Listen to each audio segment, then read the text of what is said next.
Tonight you're going to see something that you've never seen on a bodybuilding show before, and you may never see again. Ever. I think there was just a lot of really good guys all at one time in the 90s. Any one of those guys on a given day could be Mr. Olympia. Everybody's game face. They're like, we going to war with each other. Get ready. This is where it all begins.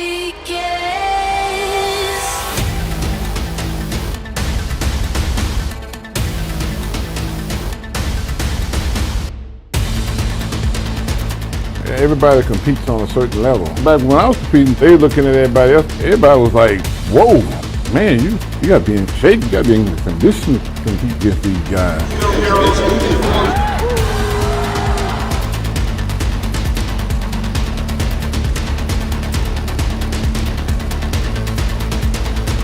It was all over. It was like, where'd this dude come from? I would say definitely that was the most intense period. They were originals. What they did was original. One of a kind, nothing like it.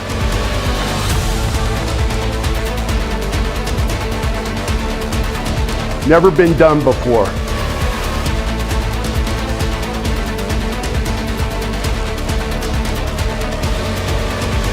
It's just a different era in time, and everything has its glory days. During that time was a human specimen. You looked at his physique and you're like, how does this make any sense?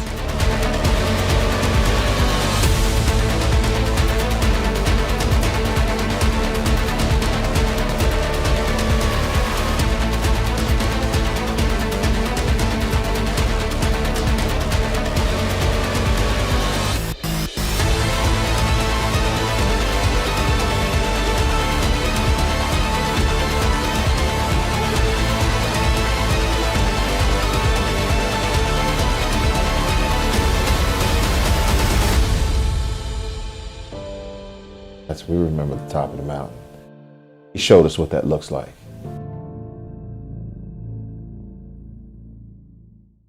And I always mention, anyone ever asked me who the freakiest bodybuilders you've ever seen in real life, I cannot tell you how crazy Lee Priest was.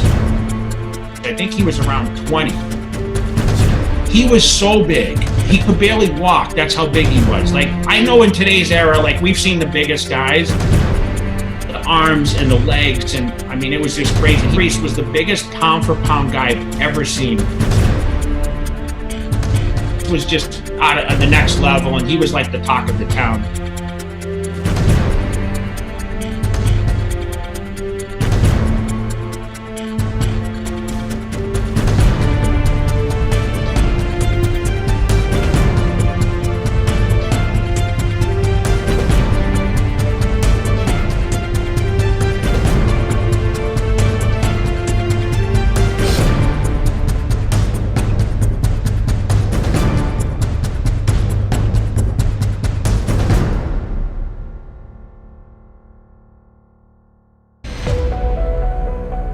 Bodybuilding's supposed to be, you know, the ultimate male, the extreme, you know, look like this. You know, we look at the pictures when we're teenage boys. I want to be built like this. When we lose some of our guys, Munzer, you know, he wanted to be a champion so much that, even though he was told by many, stop doing this. And sometimes guys can't. They want it so bad.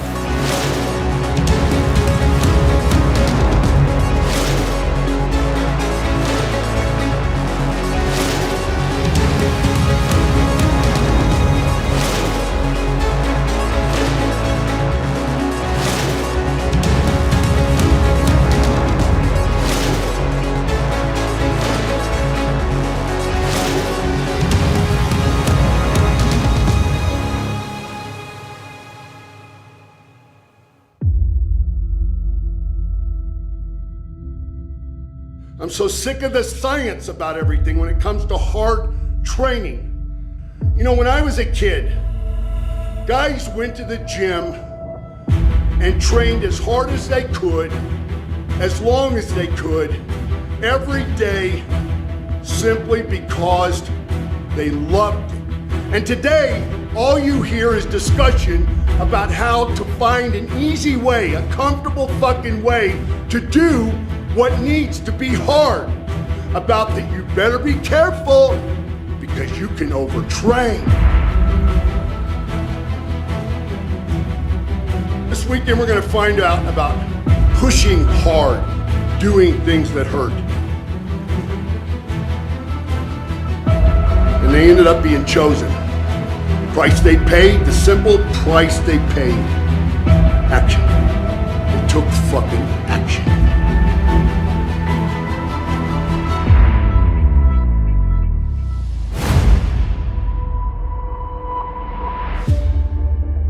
I brought all these other guys from Europe that nobody had ever seen. Take Charles Claremont. Charles Claremont was 4 or 5-time NABBA Universe winner. Tremendous bodybuilder. There was always the thing in England, who was better in the late 80s, Claremont or Yates?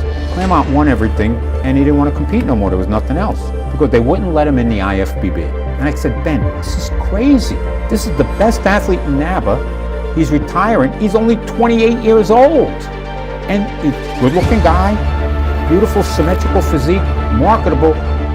Well, you know, he has to go through the British Federation. I said, you're going to tell me he's got to go into Mr. London to qualify for the British Championships and then go into British Championships? If he goes into Mr. London, who's going to compete? Who's going to hurt who if he goes into Mr. London? If he goes into Mr. London, nobody else competes. You know, rules, which annoys me, these rules sometimes. We're just looking at pictures of him saying, we need this guy. Look at him.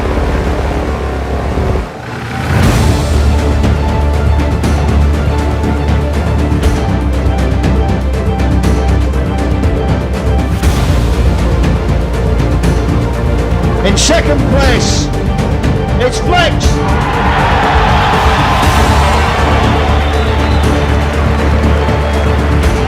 In the best condition of his life, Charles Claremont.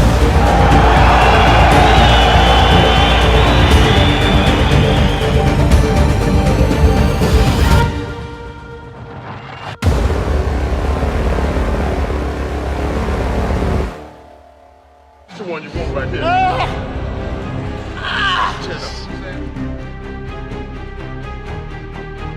I mean, it's far from over. There's another part to fight tonight, and I'm gonna have to fight tooth and nail. I'm training chest and I'm getting a bicep. It's unavoidable.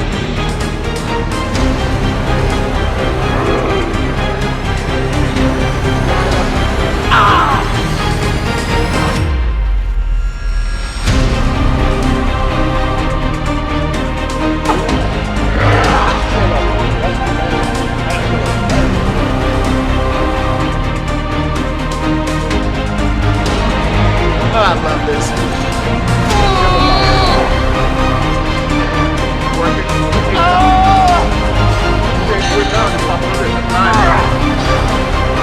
Hollering when it's going on and I'm crying because it's over. I'm gonna wait for the next workout.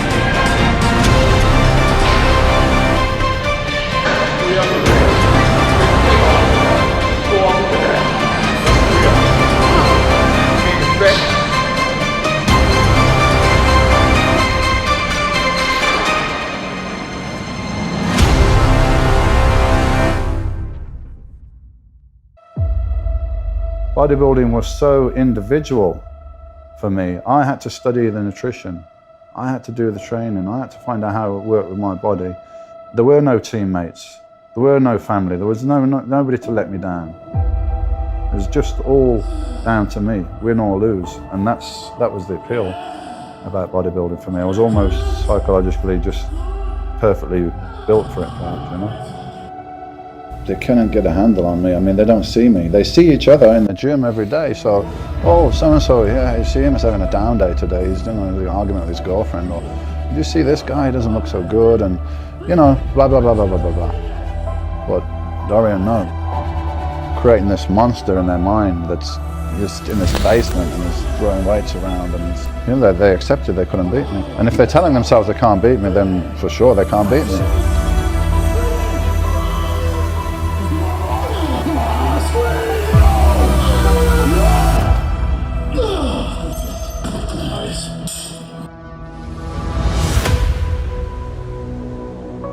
You have to pay your dues. You have to go to the gym.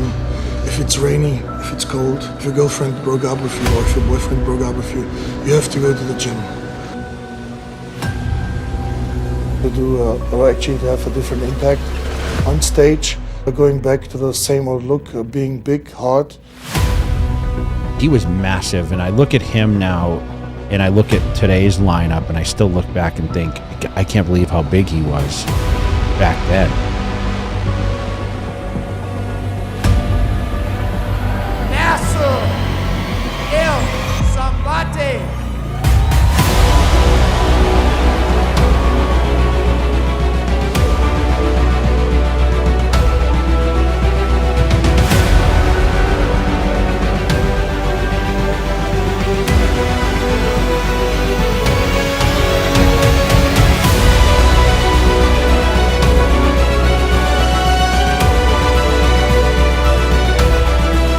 I like to be world class, and to be world class you have to give something special, you have to do something extra.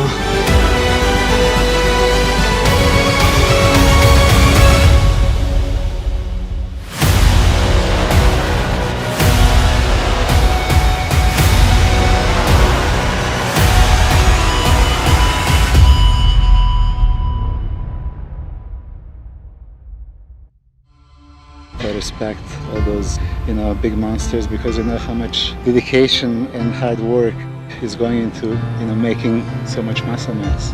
And I just believe that bodybuilding is a little bit more than just plain muscle mass building. All of us start bodybuilding for one purpose: to look good, to be satisfied with the way we look. And I achieved that look, and I really wouldn't want to change my physique with anyone else.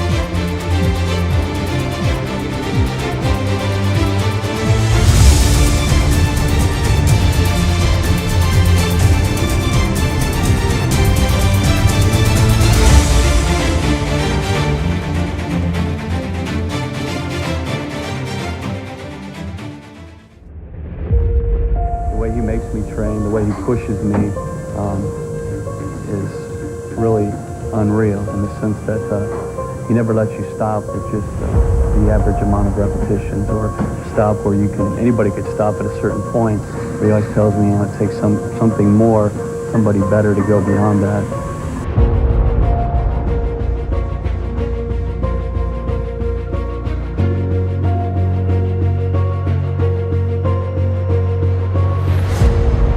Intensity is where it's at. I mean, it's about the heavy weights, but it's about the pace of the heavy weights, and just grinding it out. I mean, that's the only thing I knew how to get better. And the physiques are totally different when you have that hard, heavy training. It's more dense and hard looking.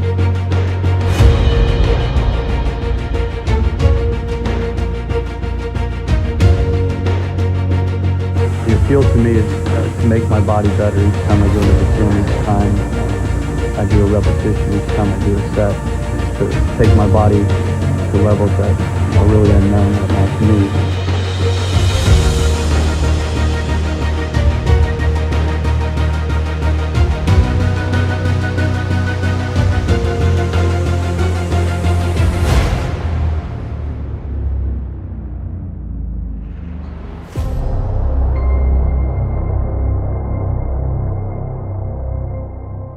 Young people understand, this young man, never give up.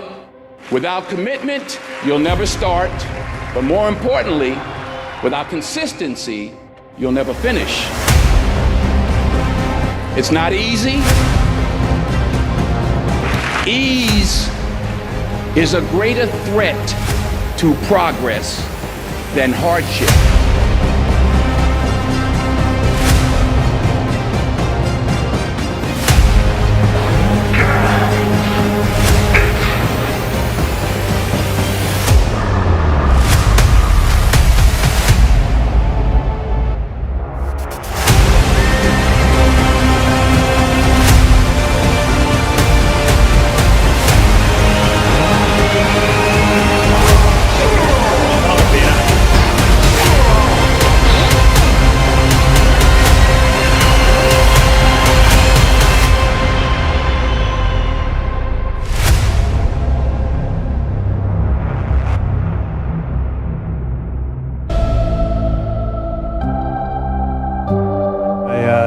didn't cut any corners. Any show I trained for, 100% all the way. Did the extra work, you did the extra 5 or 10% or whatever it took, and you finally made it. I've been thinking and dreaming it so long, and it's just a couple months to set in before it actually hits me, knowing that I got to compete against monsters. So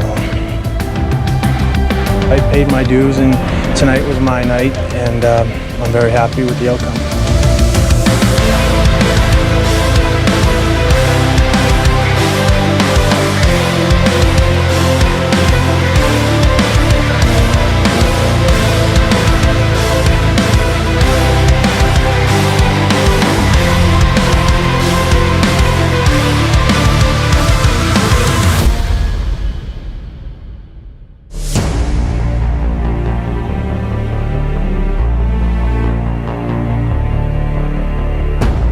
No different than what we all did to get here.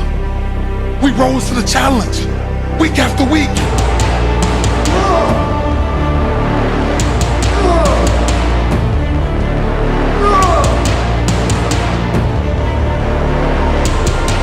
For the love of the game.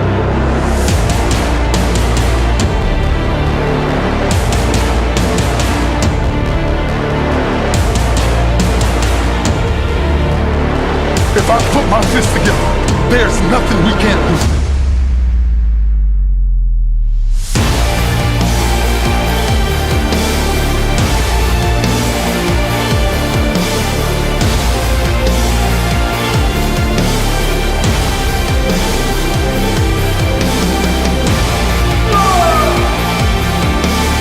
That love just doesn't go away when we retire. It's still in us, burning to be used.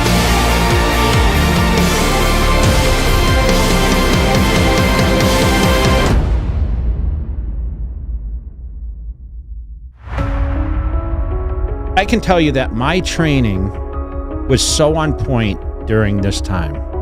And what I mean by on point is anytime I went to the gym, I had the craziest pump, the best progress, and I was eating like crazy, and my body would just absorb the food.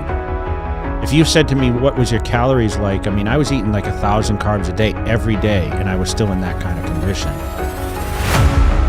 So when you can eat that much food and everything just clicks, I mean, I was young enough where I was in the prime of my bodybuilding career. So my body was so fresh and so absorbing.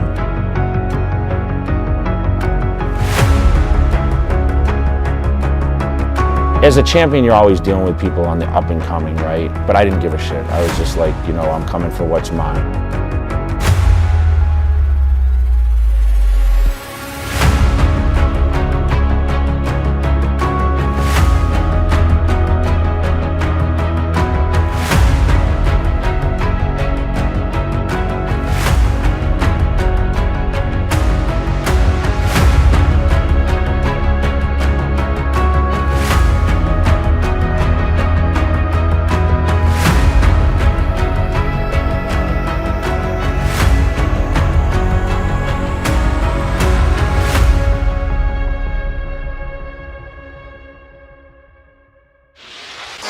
I had to run on my own energy. You know, I had to convince myself that I'm gonna make it, you know, regardless of how people felt at that time. And because I've had to, they don't understand the process I went through and how much I had to believe in myself in order to make these things happen. I had no choice. If I was gonna stop hustling, then how was I gonna provide? There ain't no plan B. Shit gotta work.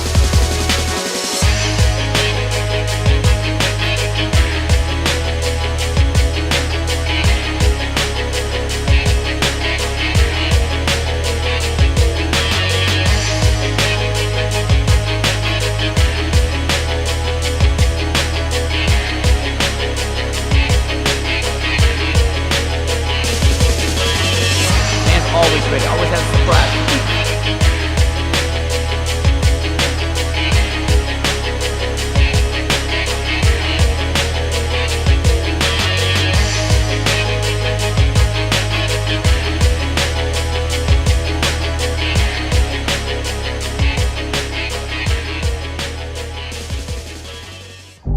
When you're involved in a sport where you're always one of the top, you've been one of the top contenders from you started, and you still, sustain that. That is an achievement, and you have to be happy with, with what you've accomplished. I mean, you want more, and you'd like to do more, but at the same time, you have to learn to appreciate what you've done also.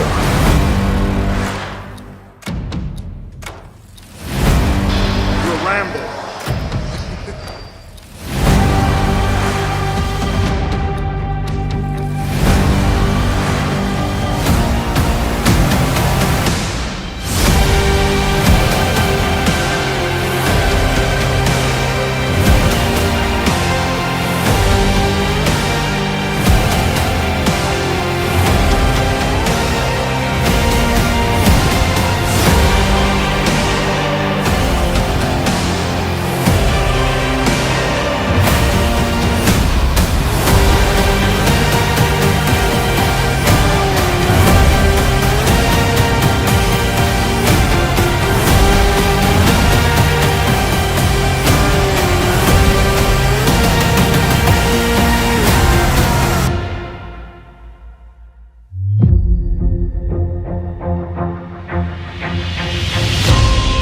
Don't make you a champion. Extremely, I know all these guys up here. I've trained with these guys since the early 90s. I've competed against them. These guys are major league intense trainers. And when they get hooked on something, it's balls to the wall. So all the other stuff is secondary. You don't know what you could be opening up.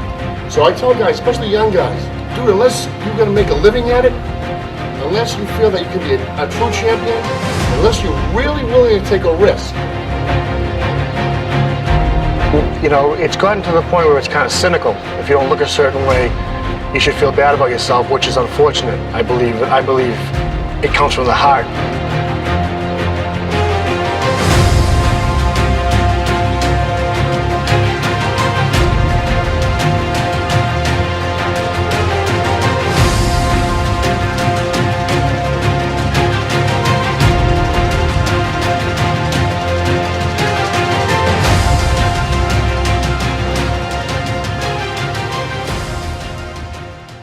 Hi, I'm Marcus Ruhl from Germany. I'm 27 years old and I do bodybuilding since 9 years ago. I began with training in 1991 and now it's my first time at the Mr. Olympia. I'm the first professional in Germany who get the pro card without a world champion.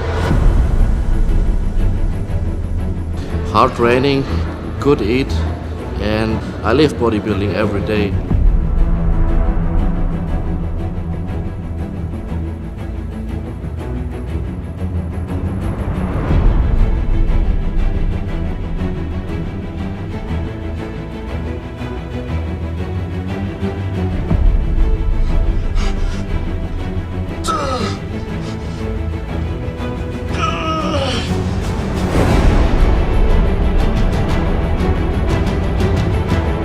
Very important for me that the fans stay behind me, because they said to me I'm good enough to be a star in bodybuilding, and that's very important for me.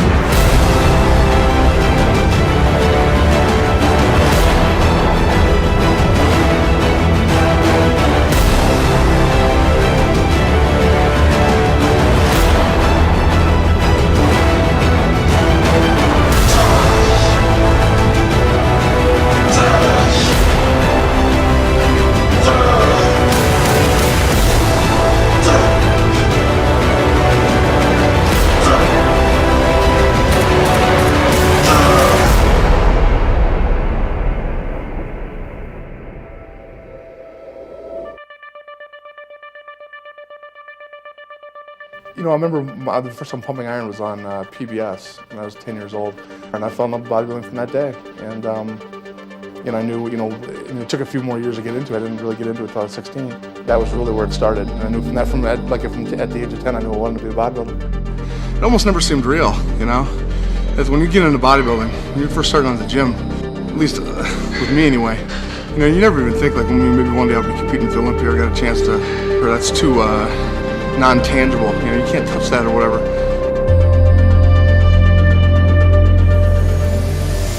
Bodybuilding doesn't just happen. You want to be great at anything? You're going to devote an unbelievable amount of time, physically, mentally, doesn't matter what it is that you want to be great at.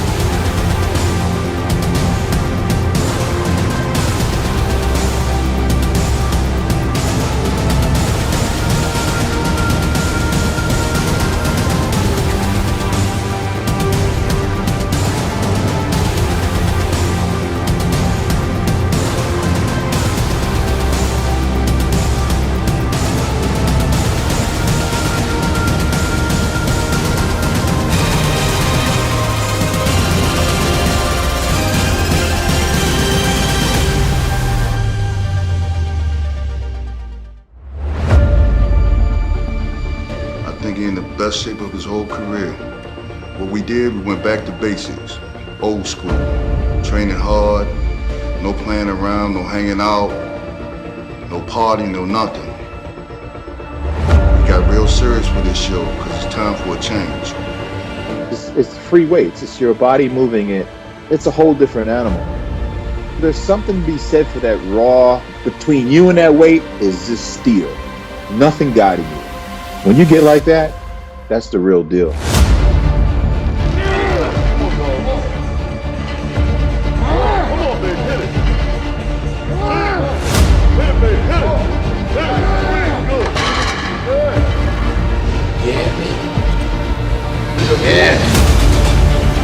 And that's the difference in the physiques today.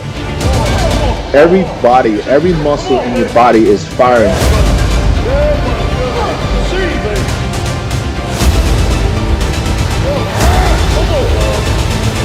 That's the real deal stuff, man.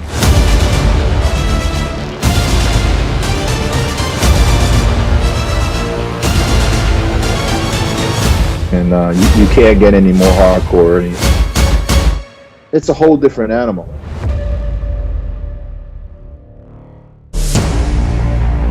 Fun of it's the journey. And this is the part that most of the bodybuilders can't handle. The journey, the dieting, the training, the 2 or 3 hours a day.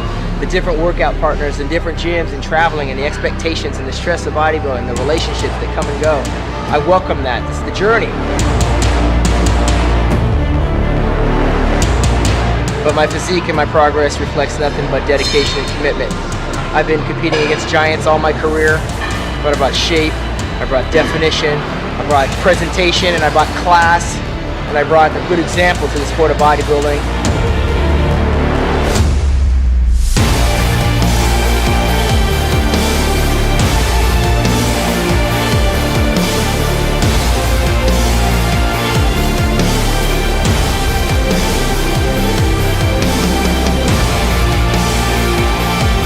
If I have any word of advice for all these new jacks that are coming up, get control of your career.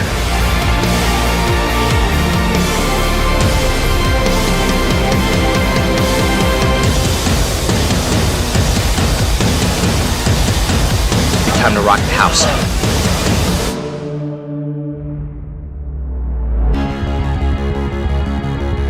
And here, it's hell. That's why I always say, man, you know, I want to go through hell, I want to train like hell, because a diamond is created in the most harmfulest, craziest environment.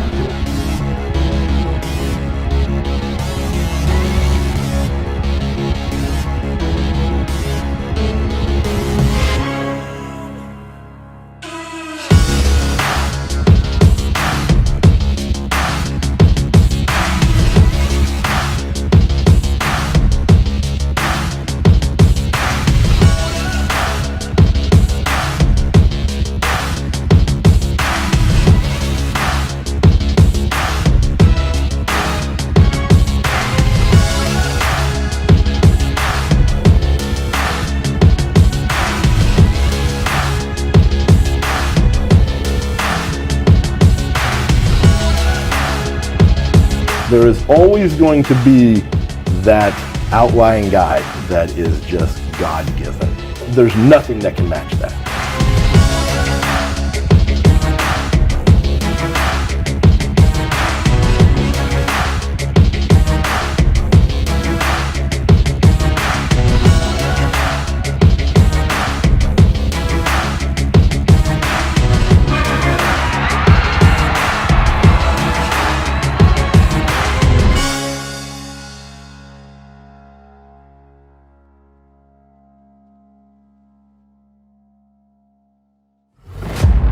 gladiator. But there was another level to reach, running would have reached it. You've heard him say it many times. The only thing that he regret that he didn't do is more of what he did. That's the mindset of a gladiator. He's different. Running is different. He was the best at the best in his era. He is in a league of his own.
To me, the golden age of bodybuilding was the 90s.